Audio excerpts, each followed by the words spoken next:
What do you remember from the 2010 Williams-Brice? I just remember going back to the sideline like, oh, we are getting our ass beat. Good God, you guys were a damn machine. Hey, hey. And I turned around. I was like, he was like, are you going to pay attention to the game? I still to this day, I think it's one of the most electric atmospheres I've ever been a part of. Man, I'll tell you what, man, I conceived my first child after you guys beat Alabama. I'm just glad those old eyes still work. Coach just Sparta kicks his ass, just bam. This crowd, when South Carolina gets into it, it's a different place. Tailgate Talks is proudly presented by our title sponsor, Green's Beverages, South Carolina's go-to spot for all things beer, wine, and spirits. This episode is brought to you by the High Rise Beverage Co., real fruit-infused THC and CBD seltzers with zero artificial flavors or colors. Born in South Carolina, High Rise is here to help you elevate every moment, from the tailgate to game day. Sip smart, sip local. Buy High Rise Beverage Co. at your nearest Green store today. All right, Gamecock fans, this season we're raising a glass to bold flavors and even bolder conversations. Tailgate Talks is fueled by Bullet Bourbon, the official bourbon of backyard grills, pregame huddles, and postgame victory toast. Whether you're sipping it neat or mixing up Gamecock-style old-fashioned, Bullet's smooth finish keeps the tailgate vibes rolling. So pour one, press play, and let's talk some football. Bullet Bourbon, Frontier Whiskey for Gamecock Nation. All right, well, I'm the spectator this week, so lead it off there, Steve-O.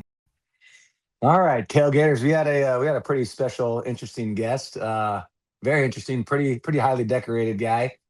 AJ McCarron. He's got a lot of stuff up his sleeve that we're not privy to disclose at this point, but got some good insight on his time at Alabama. Some behind the scenes stories with Saban. Some other conversations he had leading up to his draft status, and pretty interesting stuff, man. And we obviously talked about the Brett Musburger hitting on his girlfriend at the time, Catherine Webb, which was I couldn't not ask him that question, man. I got to hear his take, but yeah, I mean it was very interesting, and I mean you could tell he was just a hell of a competitor. He said you guys played golf not too long ago, and you guys barely missed a cut, but then you guys shot in the 70s. When y'all played together, he shot 73, and I shot 74, and beat him by one. I want to say he was like 3 under through 6. Like he started off on freaking fire. But yeah, we played down in Alabama in one of the pro events. AJ's got some game. I mean, judging from some of the videos that he's posted, yeah, he looks like he can whack it pretty good. Yeah, and he he had an incredible college career, obviously with 3 national championships and everything that he accomplished. Played on some great teams at Alabama, had a lot of 5-star prospects, which helps. But then had an incredible NFL career too. His time in Cincy and Buffalo, and bounced around a couple other places. I think he was in Houston for a year. But had a long NFL career and slung some teeters in the XFL there for a hot minute. Now he's back in Alabama, raising his kids with his wife Catherine. So it was a hell of a journey that he was kind of explaining. I don't think a lot of people really know that about him. But yeah, I mean it was very interesting, and it was a very cool conversation. Yeah, but obviously the reason for this episode and getting a guy like AJ McCarron in is because he was at the game when we beat their ass in 2010. AJ is an incredible football talent and a great personality too. Like he's a ball of energy. Oh, he did not shy away from any questions. I mean, just the things you were saying. I'm sure Dakota had his fair share of editing. I'm guilty of it too. I said some things that had to be blurted out, especially for what AJ is trying to do here with his life moving forward. But yeah, man, I mean, it was super cool. Yeah, I mean, I don't know. He did not hold anything back. He kind of let it ride. All right, let's talk quickly about the state of South Carolina football. No, we don't suck. We're just not playing to our potential at this point right now. I mean, with a guy like Lenores and obviously Dylan Stewart going down last week, run game not going like it should with Rasul and Matt Fuller and all these other guys. But it is a pretty exciting week with the 2010 team getting all back together coming up this Friday, Saturday. which I'm excited to get with everybody. Coach Spurrier has been blowing my phone up. Hey, D-Mark, we're still on? D-Mark, we're still on? We're still doing this? I'm sure he's fired up, especially with all the shit that's going on in Gainesville too. Yeah, he has a dumpster fire that he's handling down there. Yeah, he might be calling plays in 2 weeks in Gainesville. I'm telling you, man, everything just seems to kind of be happening all of a sudden. It's kind of wild. So I mean, shit, maybe in lieu of Coach Spurrier being there, man, just give fate a shot, give fate a chance. Yeah, menu 1 through 10. Let's go. God, I hated that phrase so much. No, but I mean, this guy, AJ McCarron obviously had a front row seat to the biggest ass whooping in South Carolina history. The only time in school history we beat the number 1 team in the country. Only time in school history we won the SEC East. And just, really cool for him to have the experience and know what it's like to play in Williams-Brice and experience it on a day like that. I think it's a really cool take that our fans are really going to enjoy. No, absolutely. I mean, coming from a guy that won 3 national titles, he still says he's put Williams-Brice against any other, away stadium. Hey, that's it. Willy-B better be rocking come Saturday. I see an upset in the making. Gamecock football is going to get their shit together finally. And we're going to be rocking for sure. Yeah, we'll be rocking. We'll be swaying too. Yeah. I hope. Yep. But you guys know what to do. We're on YouTube. Obviously, I'm wearing these dorky headphones because I sound better on YouTube with these things. So make sure you follow us on YouTube, like, subscribe, comment, and do all that stuff. And then find us all over social media. And we appreciate you guys tuning in and listening. And man, the guests are getting better and better. Weston's little drawings. They are getting good. They're getting very, very clever. Yes. Well, you guys enjoy this episode with AJ McCarron. All right, tailgaters. We got a lot to tailgate about after the last couple of games that we've been suffering through. So cheers to that. But without further ado, man, we got one of the most decorated quarterbacks in the SEC history, man. AJ McCarron, dude. It's been hard to get you on, man. I appreciate you taking the time, man. Yeah. I've always kept up with you, loved everything you do. Shit, loved watching you play, especially my first 2 years of college. So glad I can join on and finally get this thing going. Yeah, absolutely, man. Absolutely. What the hell you been doing, man? I mean, obviously, I know you got your football, you got the kids and everything else. I mean, what do you got your podcast going on? Just kind of tell us what you got going on. Yeah, I mean, that's pretty much it. Busy life, 3 boys.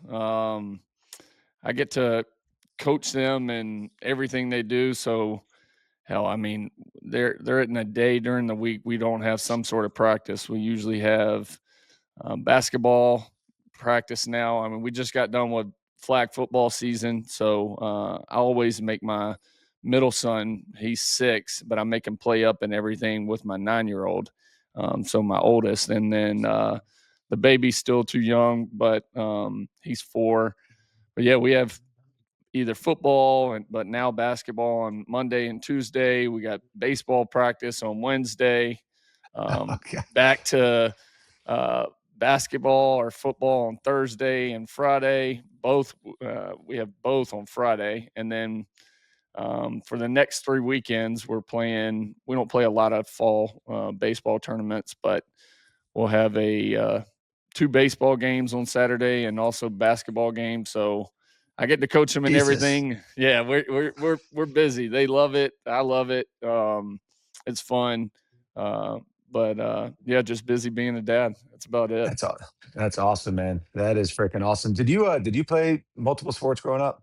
Yeah. So I was basketball, baseball, football. Okay, so the full deal. Yep. And then stayed with that all through high school. And I was supposed to play baseball at Alabama, and that was part of the agreement and with Saban. And when I got there, it did not go as planned. Hold on, you mean to tell me the coaches bullshitted you? That's exactly what happened. Dude, that's so funny, man. No, Coach Spur was the only coach that was recruiting me because, believe it or not, so Shula was the head coach at Bama when they were recruiting me. And, he was telling me, he's like, yeah, man, you got to cut your hair. You got to shave your beard. Every single coach said that except for Spurrier. And so I graduated early, and literally the first workout, he's like, "All right, you shave your beard and cut your hair, right?" I was like, uh, "No, I'm actually not doing that. Like, you spent the last 2 years telling me I didn't need to do that. I'm not doing that." And I was wrong. But yeah, man, it is funny how they try to get you there. Then once you're there, it's you're their property, and it's a whole different beast now, man, with the NIL and transfer portal. I mean, that's kind of a good segue. What's your thoughts on that? Yeah, I just think it's taken the true passion for college athletes out of it. I mean, during our time, like you knew and learned about the history of the university because Right. you got to, you know, grow there and learn about it, and truly love it, or you grew up a fan. Hell, now it's all about money. I mean, I was talking to two of my buddies, and they were talking about how there's a sophomore and a junior in high school that their kids have been offered right at $1 million from a school that's in the SEC, and they're sophomores and juniors in high school. I mean, it's like That's it's just Jesus nuts. Christ. And so I don't think there's any loyalty left in the college game. I mean, it's very few kids that stick around. Like a great example, Ty Simpson, our quarterback at Right. Alabama, like to stick out through his entire career there and kind of wait his time. Everything's about instant gratification in college football now. Like, how early can I play, or how much money can you give me? I think that's anytime you talk to possibly the greatest coach of all time. He is in my eyes, but in Saban, and I remember one of my last conversations with him, and he looked tired. And this was before the Tennessee game, his last year. They're playing at Bama, and I go back in the locker room with him, and we're sitting there talking, and I said, "How you doing?" And he just looked at me. He looked worn out, and he said, "I don't have enough time." And he said, I need 9 days in a week to actually do my job the way we used to do it. And Right. I was like, damn, if it's wearing that man out and the workhorse he was, I'm like, it's a different It's the game. end. And Yeah. it's just hard to watch because hell, it's hard to keep up. I mean, we become fans, but hell, even for me, it's hard to keep up with like what kids are going, what kids are staying, hundred percent. and remember all the names. I just think the coaching staffs and the players themselves don't know the history behind rivalries or the history behind the what the game means at their university at that time. Um, and so it's different. It's different for I mean, sure. it's beyond different. To be honest, I hate it. I would have loved to have made some NIL money when I was playing, but I mean, shit. I'm watching these games, and it's like, yeah, this kid's a transfer from Middle Tennessee State, and before that, he was at San Jose State, and now he's over. It's like, Jesus Christ, like what? I don't. It's tough to watch sometimes, but at the end of the day, I mean, I feel like these kids definitely deserve to get paid. Um, but it's insane. You got a sophomore in high school making $1 million. Yeah. That's insane. That's No, I mean absolutely it baffling. really is ridiculous. And uh, the the hard part is like I just I talked to plenty of guys at the University of Alabama, and there's still a couple guys left that were there with Saban, but just them not knowing what it means to put on, like for us, the crimson jersey and the history behind it. And I mean, when we came in, like you were taught from guys that have been there forever and Right. what certain games mean. And growing up in the state of Alabama, like hell, I understood what a win on Saturday meant for the people here. And you got so many guys that are from all over the country now at Alabama, and not as many from the state itself. Like it's just the kids not understanding what a Saturday win means. And it's hard to watch sometimes, but at least we got it back on track as a team right now, and playing well, so it helps. Well, I mean, I was shooting the shit back and forth with you after the Florida State game. I was like, "What is going on here?" And then you said what you said, and they've made a pretty good a pretty good comeback, I'd say. Yeah. Dude, I'm And telling you, it couldn't have got any worse. Sitting there, that on the sidelines at Florida State, and I was doing CBS work, and um, whew, I mean, it was not the same feeling. There was no energy. Like they go straight down and score, and it was almost like we were at a funeral. And I was like, "What the hell is going on?" yeah, It was different. yeah, no, I mean, I feel like they definitely got on track now. I mean, I remember seeing some of the fans saying like, "Yeah, I want to buy out DeBauer like right now." Or Yeah, how do you say his last name? DeBoer. DeBoer. Yeah, it's people are nuts, man. I mean, so what does a win like on a Saturday? What does that mean for people like the Roll Tide Willie guy? I'm sure Oh, you know who that is, right? yeah, yeah, yeah. That guy's funny as shit. Oh, dude, he's a character. I mean, they've asked a million times to come on the podcast. I'm like, listen, I don't control who comes on the podcast. Like that's higher than my pay grade from the producers. But no, it means a lot because listen, I grew up in an area in Mobile of poverty, and we didn't come. I mean, it was just hardworking people, and you worked for everything you had. But um, I understood and still to this day, I understand what a Saturday win means because you got so many people down here. You don't have an NFL team. I mean, you Right. don't have many minor league teams. Like when you think of the state of Alabama, it's the University of Alabama, and uh, and so I understand, what a win means on each and every Saturday because I've seen it with my own eyes. I've seen my parents; they were Alabama fans, and my dad pissed off and cussing at the TV, and then it seems like him and his friends are pissed off for the rest of the week. But it's has saved relationships, friendships, people that are might be thinking about some things that are worse Y- than you can ever Right. imagine, and that win just helps them get over that hump and then realizes, hey, it's not as bad as it seems. So um I think that's just the more you can get guys to understand exactly what a Saturday win means, the better off the team is in the end. Dude, that's the truest shit I've heard, man. I'll tell you, I have had more people than I care to remember that have told me like, man, I tell you what, man, I conceived my first child after you guys beat Alabama in 2010. I'm like, hey man, congrats on the sex, dude. That's great. Great for you. That's great for you. Uh, but yeah, I mean, no, that's the truest shit I've heard is like it really does mean a lot. I mean, South Carolina, Alabama are very similar, state wise, which Yeah. there is no pro teams. I mean, it's either Clemson or South Carolina. There's nothing in between.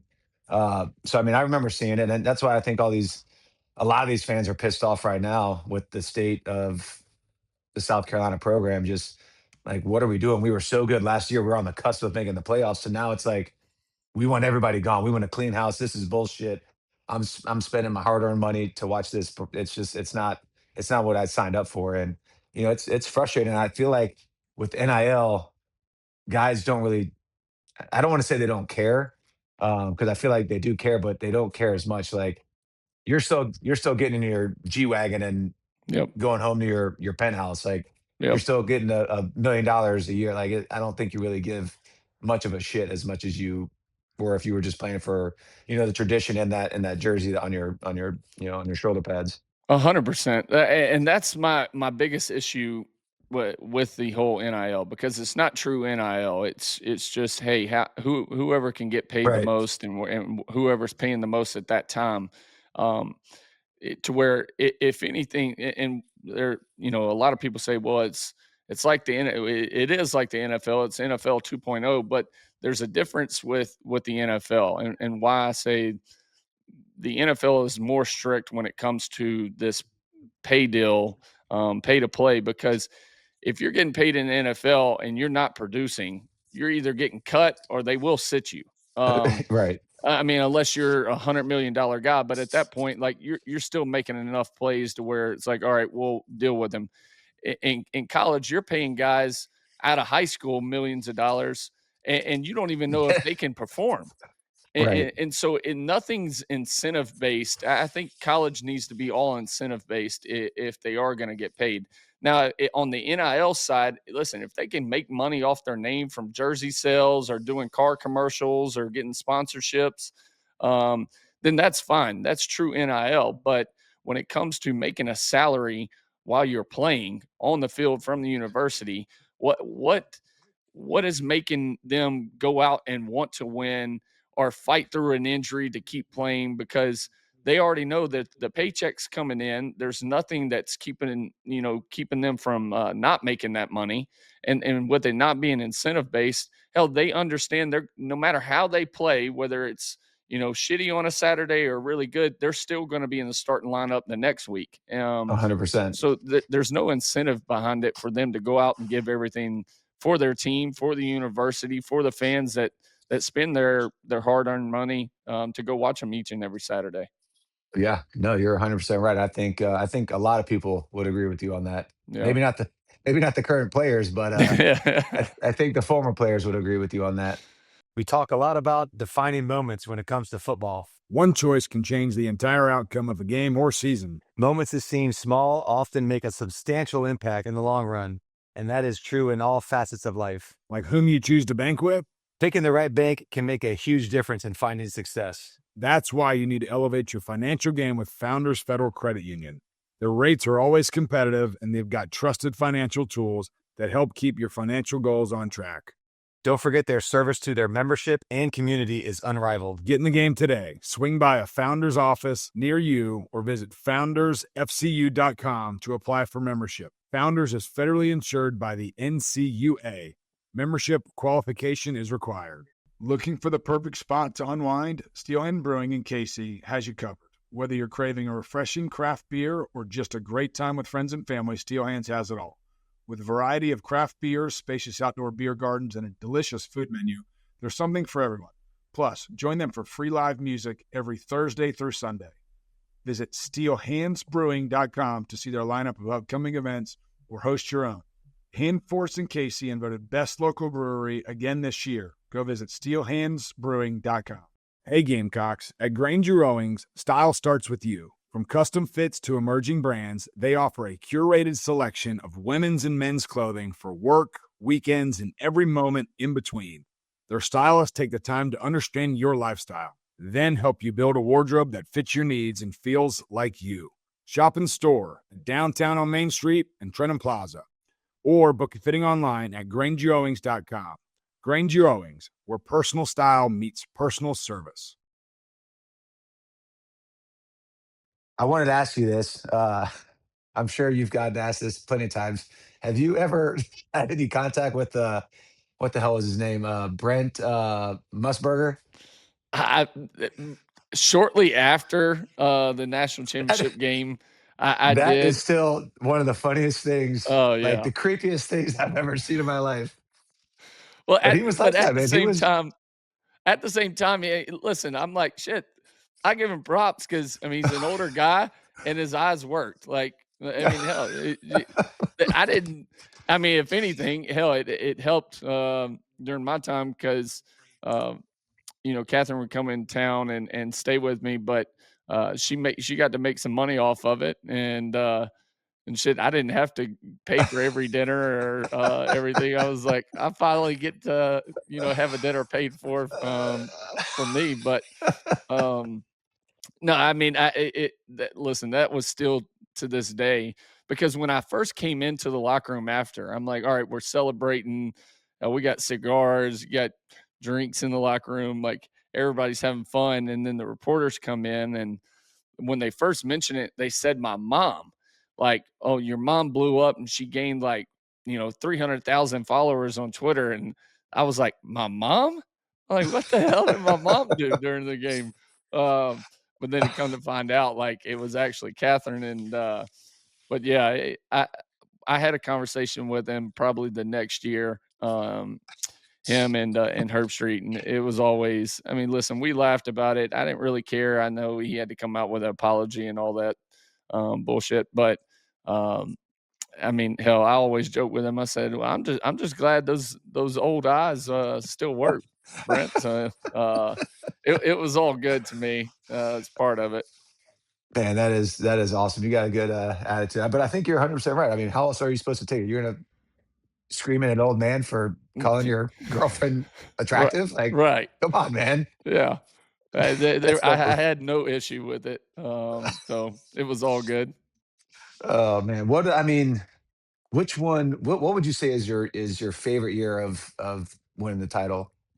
Like, do you have one? I Mm. mean, Yeah, probably the second year, or or I should say my third one that I won, but my second year starting in 2012 when we beat Notre Dame, mainly because I got to experience with my brother. So my brother was on the team, and he was having to sit out. He was a transfer from South Alabama, and he was having to sit out. But then when it rolled over into the new year, he finally joined the team because it was considered a new year and after January. And so um, he got to be there, be on the sidelines, dressed out, a part of it all, and that was probably the most special thing because it's not a lot of times you and your brother get to experience a national championship and be on a championship team with each other. And so, um, I mean, that was probably the most special one out of all three. I mean, the year before was still super special from a revenge standpoint because we right? lose the so-called game of the century against LSU at home 9-6, and then you go back down into New Orleans and beat them 21-0. And Yeah, hell, bowl games back then were so-called 50-50 split, but playing in New Orleans, like we understood that wasn't 50-50. You walk out in the right. dome right there and hell, it was probably about 70-30. And for that crowd to be out of there so quick and Bourbon Street after to be completely just almost a ghost town except crimson and white, that was special as well. But yeah, 2012 experiencing, that with my brother, and then finally actually getting to play with him my senior year and completing a pass to him my last game in Bryant Denny, and so that whole run was special. Yeah, that was that was a hell of a run Yeah, for sure. Good God, you guys were a damn machine. yeah. Uh, Hell, wasn't nothing like. I mean, hell, the best team we ever had was the one when y'all beat our ass, though. I mean that 2010 team for us was, I mean, so loaded it was ridiculous. I mean, that And to roster lose three was games. insane. Yeah, no, I mean, it was Cam Newton was pretty good Oh in yeah, college. yeah. Uh, I mean, I know what I would assume, but what was your favorite like Nick Saban story? I mean, I remember seeing you guys.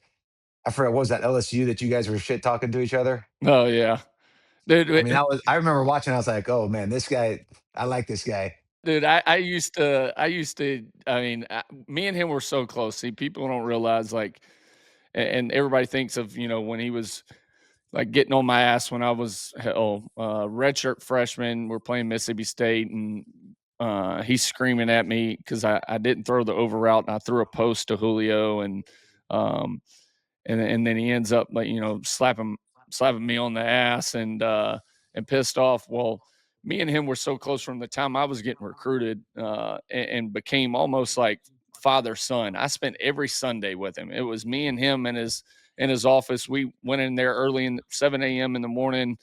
He was drinking coffee. He had his oatmeal cream pies, and we'd be back there watching the game film from whoever we just got done playing, and then we would talk about it, and then roll over into the next opponent, and so we spent a ton of time together. And if there was anybody that could give him shit or talk a little crazy to him, it was always me. And so probably my favorite story of all time was we were at practice and playing for a defensive coach. If the defense has a good practice, then the team had a great practice. Yep, But yep. but if the offense got after the defense that day, like practice was shitty. So defense had been pencil whipping us all practice long, and we got to move the ball period towards the end. And Doug Nussmeier he would always be terrified when Saban, started jumping on his ass. So I was tired of getting our ass beat at practice. It's towards the end, and we run a first down play. They stop us for a loss. So the second down play call comes in, and we get to the line, and I check out of it. And I saw they were blitzing from the field. I check out, change the protection, hit them on a big pass play, and I turn around and start talking shit. Well, Saban's like, "Gosh damn it, Nuss! Like, what are we doing? That wasn't the play that was called." And so, and then he starts chewing my ass out. Well, we come back to the huddle, and Nuss is like, and Nuss always had a raspy voice. He's like, "AJ, please, God, just call the play that I call, and just run that play. Don't change it, okay? No matter what." And I was like, "All right." And so we at Saban, I was like, "Yeah, you didn't like that, did you?" So as we were breaking the huddle, and so all of a sudden I see they're showing blitz from one way, but I knew they were going to rotate it and come the other way. Well, I check out of the play. I look back at Nuss, and Nuss is going, no. And so I check out of it again. We hit him on another big play. Saban loses his shit on me and him. He's like, "AJ, it's not about you. Just run the play that's called." So I was like, "Screw y'all." And so we all start talking shit. And then after practice, Saban's jumping on my ass and Nuss's. And but I mean, it was funny because the entire team knew, like, all right, if one person can get away with this, it's AJ. But It's AJ, yeah. I mean, they were all dying laughing. Our O-lines, like, it finally made practice fun because we were tired of getting our asses beat all practice long, because we had to turn in the plays to Kirby and him before practice started so they could scheme everything up. Yeah, I was about to say that gets old when you get your ass beat in practice. Dude, it was the worst. God, like fall camp, there's nobody on campus. It's just you and the team, and it's just headbutting each other nonstop. I mean, I tell people all the time, I was like, I didn't want to drink. I needed to drink to deal with that kind of shit. I had to. Just brutal, man. Brutal. But yeah, man, speaking of those teams, man, those teams were, I mean, the amount of guys that you guys had on that roster that, went on to have extremely successful NFL careers. Who were some of the guys that you still kept, keep in touch with to this day, and maybe some guys that were kind of unsung heroes in that entire era? Oh, dude, I mean, we had so many, and I said it, after we actually won. I got named MVP of after the LSU championship game, and I was up on stage. I realized then at a young age what made our team so special, and I think we lost a little bit of that my senior year, but was the scout team guys and how critical of a Oh, yeah. role they played. Because a lot of times you get these 5 and 4-star guys coming in, they don't want to be on scout team. They don't want to have to look at a card and get beat or get schemed up. And I truly felt like that's what made our team so special for that run while those 5 years I was there, because the scout team dudes that we had, I mean, and that's part of the part that sucks for these schools now, because you cut the roster size down, because you basically killed the Yeah. walk-on side of things. But there were so many. Daniel Geddes, like Buck, hell, Will Lowry, that was a former walk-on that played a role and ended up playing some on defense for us. Those dudes were the ones that I thought made our team so special. Now, I mean, our players, Coop, Norwood, Julio, like, even though I didn't really get a chance to play with Julio, but hell, I still keep in touch with a lot of guys because of, what we were able to achieve. And especially the guys in my class, that I keep in touch with, because hell, the 09 class, when we came in, that was really like the turn. 08 and 09 Right. was Yep. what turned the university and the trajectory for what we were able to achieve, and I think what the standard is now, and what they have to live by. But yeah, I still think the most critical part of our teams during that time were walk-ons and dudes that were willing to go out and bust their ass every day and shit. Never probably, over half of them never even had the chance to dress out until their senior year and their last game Yeah. there, and then it was like an honor to dress out. But those were the dudes that made our team special, and I hate that, because you really lose that now in today's college game. No, you're 100% right, man. I remember shit. I was a not a walk on, but I was a scout team guy my first year, and that was one of the most fun years I had. I Uh, didn't have to deal with Coach Spurrier. I was out there rolling left and throwing it left-handed, throwing touchdowns and shit, like just talking shit to the defenders and the defensive coaches. I mean, it was an absolute blast. But yeah, I think I mean, there's no such thing as walk-ons anymore, man. Like, if you have a 4 or 5 star guy, it's like, hey, man, you're gonna redshirt. They're like, no, I'm not. I'm out of here. yeah, I mean, that's the sad part, though. Like, and like I said, everybody wants instant gratification, and you know, and how fast I can be. Like, I always tell dudes, I'm like, playing early is not the best thing. Correct. Like, it's, if you're able to sit back and learn from everybody else's mistakes and not have to go through it yourself, like, it only, because once you get your opportunity, if you're able to play, well, hell, now you're only playing for 2 years or a year, and then you play well, you're out, and Right. you're getting drafted high. Like, because you don't really have to prove yourself for over a couple year period anymore. Like, everything's, I mean, hell, look at the quarterback position. I think it hurts their success rate when they go to the NFL, but there's so many guys now that get drafted in the first round of the quarterback position that only play well 1 year, because that's the 1 year they start, and then the next thing you know, they're a top 10 pick. Um, 100%. and so it's like, that's what the ultimate goal should be, is, listen, go get your money. I don't believe in bust and shit in the NFL, and people are always saying, oh, well, he's a bust. Personally, I just don't agree with that. Just because that guy didn't live up to your expectations, maybe that guy's dream was to just make it to the NFL, get paid so much money that he changes his family's life. He changes Right. his mom's life. He changes his dad's. Like, maybe that's all he ever wanted.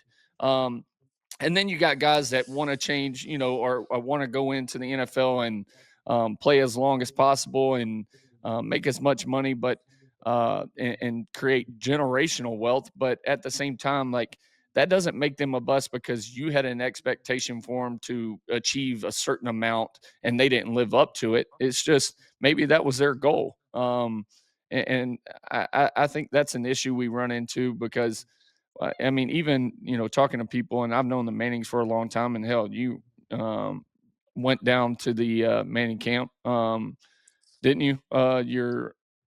Did you ever I go down to forgot. that? Yeah, one. I forgot if it was sophomore or junior year. I can't remember. Yeah.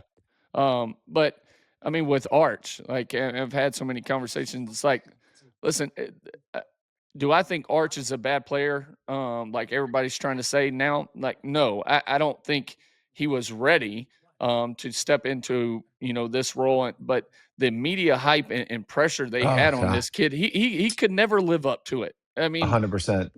going into his first year as a starter, and he was already the Heisman favorite. Like, it's like, well, shit, he ain't even played really. Like, That is insane. I hate it for him.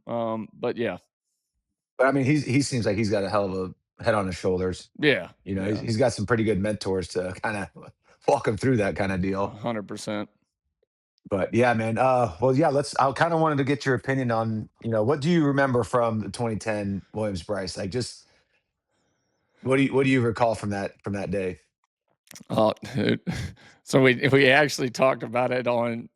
I've told this story before. Um, Kurt Signetti. So I remember coming out. y'all playing what is it, Sandstorm?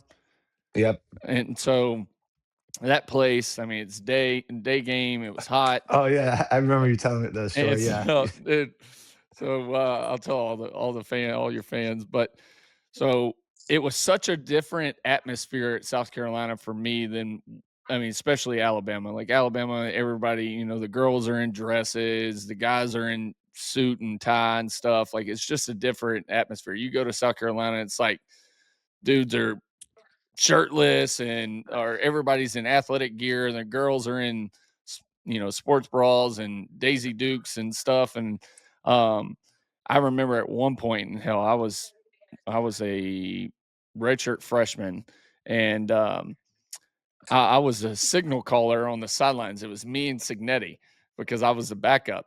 And at one point, y'all were up in the game dancing, and I was turned around, like face towards the crowd because the student section wrapped around towards our sideline.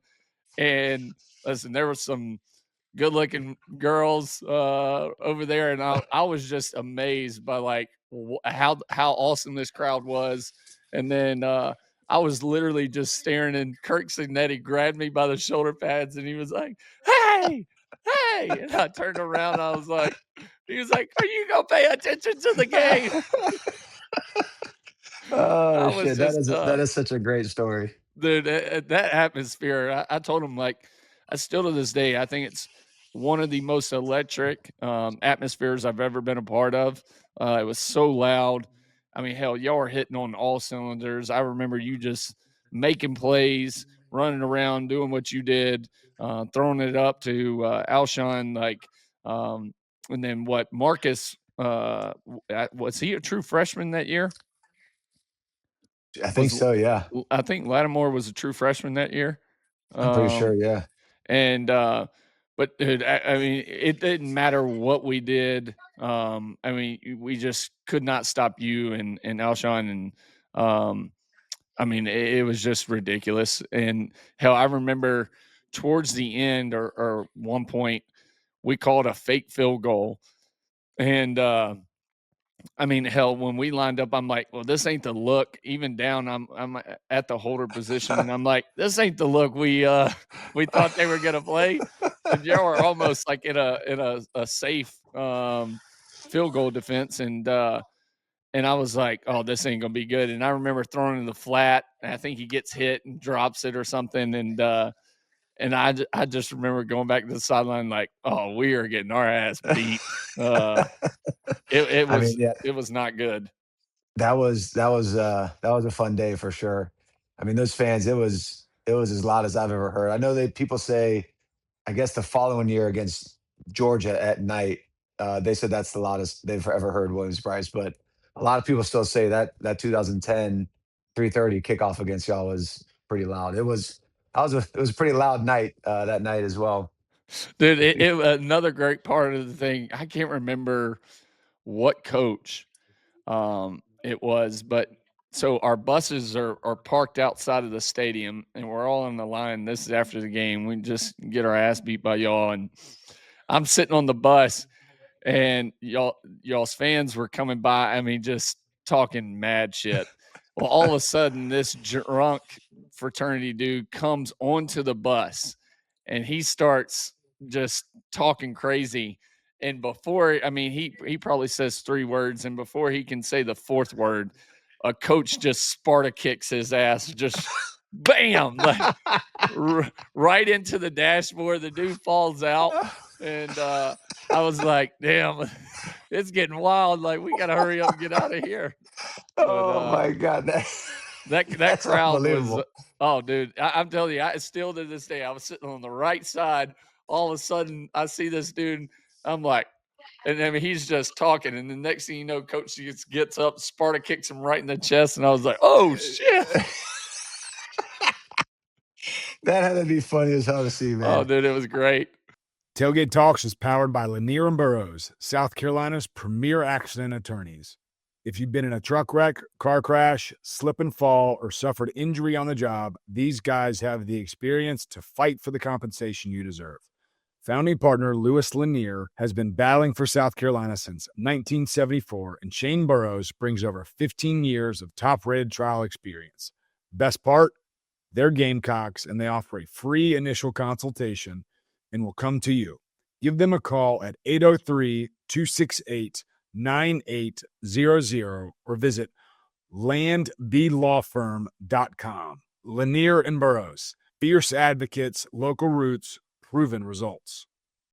Home Team Barbecue is fired up to take care of your tailgate and watch party needs this season. Home Team is known for its smoked meats, creative daily specials, and twists on Southern classic. Smoked wings, ribs, pulled pork sliders, barbecue nachos, or classic sides like mac and cheese and collard greens are the perfect feast to fuel your game day. Round up your friends and give Home Team Catering a shout at catering@hometeambarbecue.com or head to 5 Points for a frozen game changer cocktail and barbecue snacks to celebrate the next Gamecocks big win. Visit hometeambarbecue.com to check out the menu. Tailgate Talks is brought to you by JCQ Farms, a proud South Carolina family farm rooted in tradition and built on quality. Whether it's their premium beef, farm fresh produce, or their signature smoked meats, JCQ Farms brings the taste of the South straight to your table. Perfect for your next tailgate, backyard barbecue, or family dinner. Remember, always support your American farms because they are drying out each day. Support local, eat better, and stock up for the season. JCQ Farms, where quality meets Carolina pride. Gamecock Nation, it's time to elevate your outdoor space. Palm Casual Outdoor Furniture, Gamecock owned and operated, has you covered with locations all across South Carolina. Whether you're poolside, tailgating, or watching the Gamecocks dominate in your backyard, Palm Casual has the perfect setup for you. Visit them online at palmcasual.com and gear up for a fall filled with Gamecock victories. Cheers to a winning season from the DeMarco back porch, proudly furnished by Palm Casual. I'll tell you what, there's nothing better than playing away games in the SEC. I remember, so we played against y'all the previous year in 2009, and we're sitting there warming up, and these frat kids are, they're suit and tie with a little bow tie, and they're like, "Hey, Garcia, you take your ass on back to Mexico." I said, "I'm Cuban," Oh and shit. and they just started laughing their ass off, and I ended up like dapping them up afterwards, like just talking shit. But it was funny as hell, man. Like I kind of let it ride too, man. I didn't give a shit. It's Life's too short, man. Yeah. I'm not playing the PC deal. No, dude, I love playing on the road. Like I like playing on the road more than I did at home, just because of, I mean, I agree. the crowds in the SEC were always the best. I mean, playing at y'all's place, hell, the rest of my career we never went back there, but I mean, LSU, hell, Florida. I mean, they're all so special. That's what made it fun. What was playing on the road. Absolutely. Yeah, no, I 100% agree, man. It's kind of crazy now that like they holded the conference realignment. Now there's all these other schools and teams and shit. It's you mentioned it earlier about like the rivalries and the traditions. Like we don't even play Georgia and Florida Yeah. anymore. Like that's the SEC East is not like a real thing anymore. No. It's kind of shitty. Hell, In I my mean, opinion. I was looking at the future schedule all the way up because it changes from you're locked in on your official 3 opponents from 26 to 29. And I'm like, damn, we don't even play LSU. Like, it's not a guaranteed game anymore. And I'm like, LSU and Alabama has been, a game locked in forever. But hell, Right. our 3 are Auburn, Tennessee, and Mississippi State. I'm like, it's just wild the fact that you don't have this, the East and the West and the traditional rivalries. You're going to lose some of those. And then they're talking about, even at the end of 29, it's going to be reassessed on who your locked in opponents are for the next 4-year run, because they're going to go off competitive balance. So if Alabama beats the shit out of Mississippi State all 4 years, then they're going to say, hey, well, it's not fair. And they're going to move where Alabama doesn't play Mississippi State. And then they'll rotate somebody else in for as a lock team for the next 4 years. I'm like, what the hell are we doing? That is absolutely baffling. It's not the SEC anymore. It's No. really not, which just breaks my freaking heart. Yep. Well, Well, anyways, let's kind of look forward to this Saturday. What's your thoughts kind of going into the game? Yeah, I mean, listen, I I told think you our I think you guys fans, are I think you guys are 13 and a half point favorites last time I looked. really. Yeah.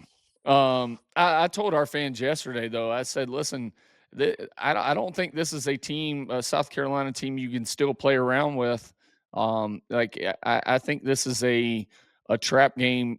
The fact that you have a bye week next week, before you get on into your last stretch, especially before you go into a LSU game, like this is one of those games on the road. It's going to be I believe it's a 2:30 kickoff, 3:30 for y'all's time. Like it's a trap game to where this team has enough talent. Their defense has been playing well, especially from a turnover ratio standpoint. Like their offense just hasn't clicked. But you also need to understand the history that Alabama has and the struggles they've had with mobile quarterbacks. And you allow Lenoris and this offense to, start clicking early and the crowd gets into it. This is a game that really can trap you. And before you know it, you're late in the fourth quarter and down, a score or whatever, and you're battling. I think the keys for Alabama in this game are start fast, stay ahead of the sticks, and then no turnovers. You can't go into these games and beat yourself. Right. You got to play penalty free, and if you can take care of the football as well. I think those are big keys because you allow this crowd to get into it. I think of all the places playing at Athens, 2 weeks ago, and then playing in Missouri, I still don't think that crowd. Maybe Athens a little bit, but this crowd, when South Carolina gets into it, it's a different place. It's boisterous for Yeah, sure. 100%. But I mean, yeah, you guys have had a hell of a away schedule this year, honestly. They have. I mean, shit. It's been a gauntlet, for Yeah. sure. Yeah. I mean, that's what we're in right now. We're in the middle of this gauntlet. We got you guys, then we have shit, I forgot who we have. Ole Miss next, I think. Yeah, y'all go us, Ole Miss, A&M, and then Coastal Carolina, and then end it with Clemson. Yeah. Clemson, yeah. And I'll tell you what, man, Clemson's shit in the bed a little bit too Oh this boy. year. Yeah. Yeah. They've fallen off. I mean, what do you think if somebody says, hey, South Carolina pulls it off and upsets Alabama, like what do you think the keys are for y'all? I think the exact same thing you just said. Can't Yeah. turn the ball over. Got to score. I mean, our red zone offense has been absolutely putrid, Yeah. really all year. And we were talking at the 8 o'clock Eastern segment when you were busy. Uh, it's like we have a Cam Newton esque quarterback. Why, if it's first and goal from the 5 yard, why are we not just Running. running him? Yep. Just run him into the ground. Yep. So I mean, I feel like we gotta let him run around. We got to get the ball out of his hand quick, uh, and just don't turn the ball over. It's basically the same thing you said. Yeah. It's gonna be an interesting, to see what Coach Shula ends up designing for. I mean, obviously this is a revenge game. He was the head coach there for a while, so I know he's gonna be Yep. pretty amped up. But yeah, I mean, it's 13 and a half points is a lot of points. To be favored by in Williams-Brice. I don't know where I'm at on that. I'm a better, so I don't know what Yeah, I'm going to go on that. that's a big spread. I tell you, the other interesting thing for me is Alabama has struggled from a right side of the O line standpoint this year, particularly the right tackle. They've rotated um, Formby.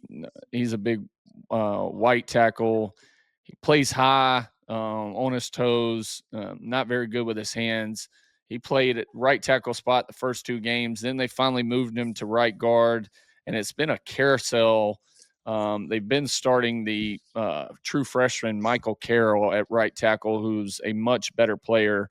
Um, but even this last game, they kind of rotated 3 dudes for those 2 spots on the right side at right guard and right tackle, and I think that's an interesting matchup because you got to do something to stop Dylan Stewart. Right. I mean, I still think this dude's the best pass rusher in the country.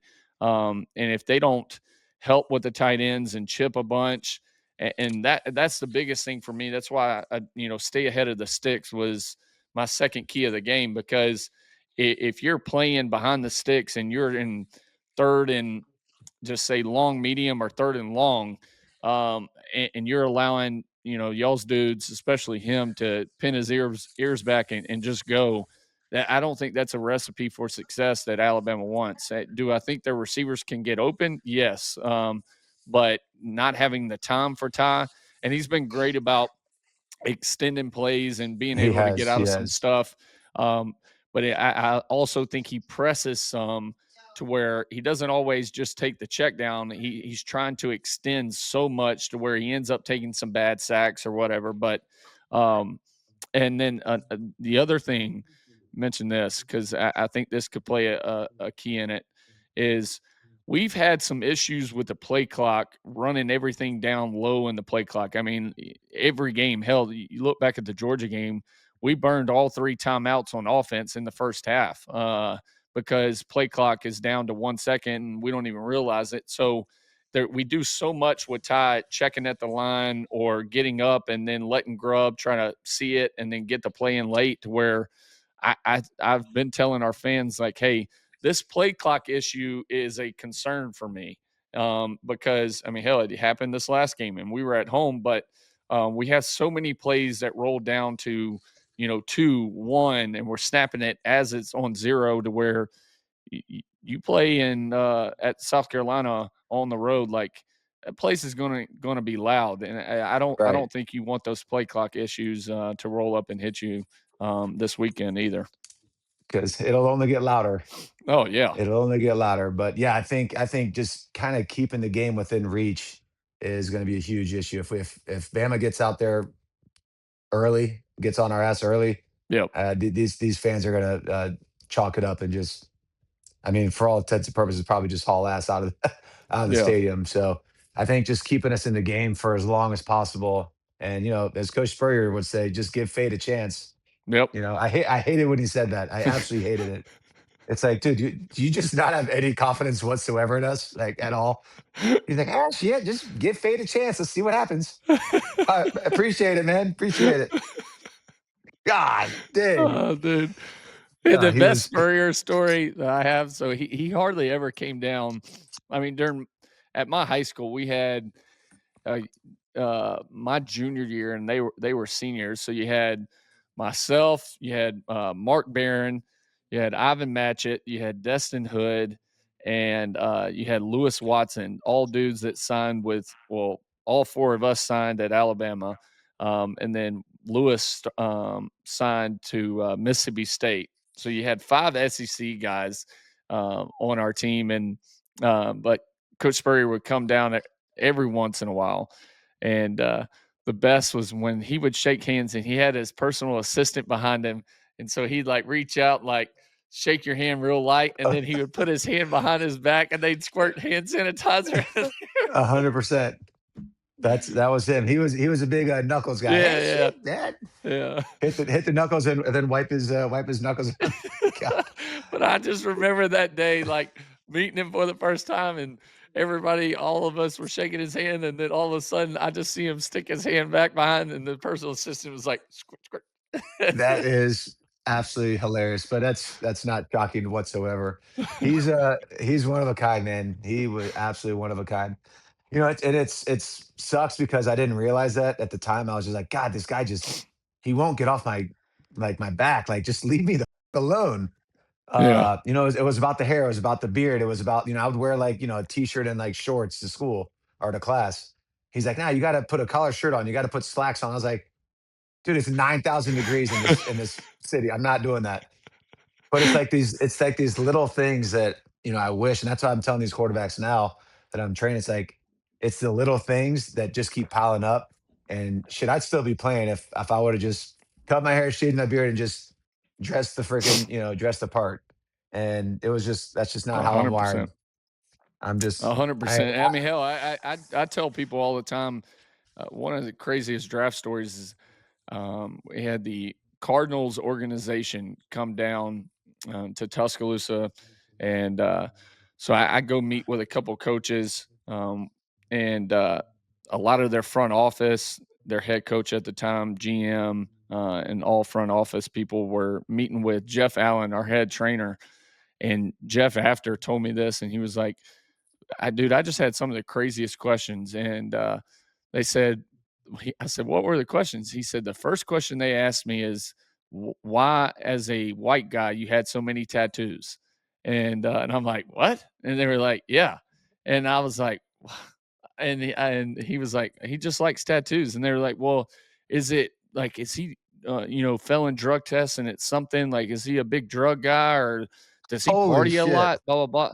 Dude, I was getting knocked for having tattoos in college. And he was like, no, he was like, yeah, he's never been in an ounce of trouble here. Like he's never failed a drug test, nothing. Like it was just the fact that I was white and had tattoos down my arms. Like they did not like that. That is insane. Yeah, my kids will be like, Dad, I want to get tattoos like you when I get older. I'm like, absolutely not. You're not getting tattoos. Wait a little bit. Wait a little bit. Wait till you get older, and then if you want one, you can get it. Dude, that's unbelievable. Yeah. But I mean, that's you hear stories about people asking those kind of wild, intimate questions all the time. It's like, Jesus Christ, bud. That's why so many people in the front office in the NFL get fired, though, is because they overthink everything. Think they're smarter than everybody. No doubt about it. I mean, that's a good little segue, though. So, I mean, you went from the NFL, you go to the XFL. It was XFL, right? Yeah. And then back to the NFL. You were with was Anthony Beck your head coach? Yeah. Beck's the dude, man. I've known him for a long time. I trained Rocco for a long time. Rocco's awesome. Yeah. He's kicking ass. He's had a hell of a career. Yep. But yeah, just kind of like, I don't know, just in closing, just kind of like talk about like, your journey through all that and how that was. Yeah. So, I was assigned football was kind of beating me down a little bit to where I come out of or I played in 15 with Cincinnati. Andy gets hurt. We take us to the playoffs. We win the division, take us to the playoffs, and hell, we have the playoff game against the Steelers won. Then the shit falls apart in the last minute, and personal fouls and stuff, and they kick the field goal, and so during that time, people don't realize, like in the NFL, if you don't get traded or you're not a free agent when you're hot and you have to, especially if you're a backup, I mean, you just get stashed away. And so I had a lot of teams that offseason wanting to trade. Cincinnati would not trade me. And so for the next year, I just sit there and don't do anything. And then I get a free agent deal with Buffalo. That was just an absolute shit show with McDermott for whatever reason. I played well, thought I had the best spring out of anybody. They draft Josh, but they trade me, and I go out to Oakland with Gruden. Had a fun year, but it all came back to I signed a free agent deal in 21 with Atlanta. And first game of the year, I tear my ACL, non-contact. I take off on a third down, get it. And first time I had ever been hurt or had a season-ending injury in my entire career, since the age of 3 when I started football. And so I was really just drained. I was tired. I didn't really like my time in Atlanta. It was different from the free agent visit and what they made it sound to be. And hell, me and Matt Ryan actually became close, and he was getting drained by it. And so my love for the game was just starting to diminish a little bit. But I got to spend that year for the first time in forever back home I only had my two oldest boys at that time. Or no, we had actually just had our youngest cruise. So I had all three boys. I got to spend Christmas, birthdays with everybody, and so I come home one day, um, and I was rehabbing, doing work for ESPN, which was a disaster. And God, and so I come home one day, and my oldest was sitting in the living room watching YouTube, and he was watching old highlights, and it was mix up of college and pro highlights, and he was like, "Dad, come watch it with me." And so we're sitting there, and he's 6 at the time. And he was like, I want you to play again. Can you play football again? I was like, "Damn, you know what? Yeah." I was like, "Let's do it." And so I was already rehabbing, so I was feeling great. I was stronger than I'd ever been, and I had that dad strength out of nowhere. And It happens quick. oh, dude, and so I felt great. And so I had some NFL teams that, hey, we want to sign you, want you to come to camp. You'll you should definitely be the 2, blah blah blah, um, or you'll fight for the 2 spot. And I was just like, man, I almost just want to go out and prove myself, and just play. And I didn't want to experience of like, all right, hey bud, I'm playing, but I'm here, but I'm actually not playing. Not playing, right. Yeah, and so I was, the XFL, Beck hit me up, and he had Bruce Grakowski as the OC, and me and Yep. Bruce hop on the phone, and Bruce is young, and hell, I played against him when he was in Pittsburgh, with Big Ben. And so there was a relationship there. And we started talking about, offensive mindset. And so I'm like, hell, I'll go give this a try, and, show teams that I can still play. And I go out and play great. And hell, it was, I mean, my last game there, I went out and I think I threw 6 touchdowns for 420 yards in St. Louis, and ended on a bang. And I was like, I can still do this at a high level, and signed with Cincinnati. And after that, when Joe got hurt in 23, and my goal was always 10 years. I always wanted to get 10 years in, and but I finished with 9. And then hell, got 2 years, one with the XFL, and then they joined as the UFL. And Yep. the UFL was not it. It was the USFL side of things were running everything, and the XFL people kind of lost the power, I guess. And I didn't have near as much fun the second year doing it. It was still fun because the kids got to be there and be a part of it, and that's what I was playing for at that point. But and then some things happening that about coming up here soon. And I got a call actually the day I was shooting. So this is a week ago. They're shooting the video for it, and I'm getting dressed that morning and on the road headed to the video shoot. And my agent calls me. He's like, Oh, "Hey, they got a team. They want to fly you out in just a little bit, and you'll be the practice squad, but possibly the 2." And he said their quarterback just got hurt in warmups, and they want you to come up here, fly out today. You'll be one of 3 guys. And I was like, I'm done, dude. I appreciate it, but I think I like being a dad. I like being around. So, but I was like, damn, it's just hell. Maybe a week ago, if you called and I did have this plan, like I probably take give it that another and shot. Yeah. yeah, and try to get my 10th year. Um, but yeah, so it's the XFL was an awesome deal though.